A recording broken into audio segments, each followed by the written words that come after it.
આજથી સામાન્ય લોકો માટે ખુલશે રામલલ્લાના દ્વાર। મંદિરમાં દર્શન માટે કોઈ રસીદ લેવી નહીં પડે, પણ આરતી માટે પાસ બનશે।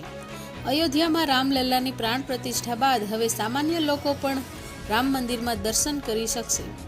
પ્રાણ પ્રતિષ્ઠાને કારણે અયોધ્યામાં બહારથી આવતા લોકોને પ્રવેશ બંધ કરી દેવામાં આવ્યો હતો। હવે આ પ્રતિબંધ હટાવી દેવામાં આવ્યો છે।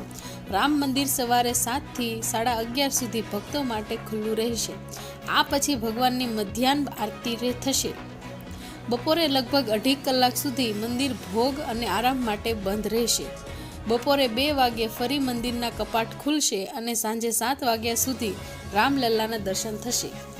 જોકે ટ્રસ્ટ દર્શનના સમય વધારવા માટે વિચારી રહ્યું છે। અહીં સામાન્ય મંદિરોની જેમ જ પ્રવેશ મળશે।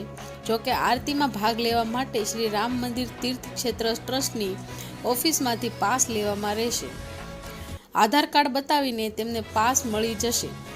હાલમાં એક સમયે માત્ર 30 લોકો જ આરતીમાં ભાગ લઈ શકશે। રામ મંદિરમાં સુરતના અનેક સ્તરો હશે। ભક્તોએ ફોન અને સ્માર્ટ વોચ જેવા ગેજેટ્સ પેન પણ બહાર જમા કરાવવી પડશે। મંદિર પરિસરમાં કોઈ પણ પ્રકારની ઇલેક્ટ્રિક વસ્તુ લઈ જવા પર પ્રતિબંધ છે। રામ મંદિરમાં એન્ટ્રી પોઈન્ટથી થોડાક ડગલા આગળ જ સુરક્ષા પોઈન્ટ બનાવાયો છે।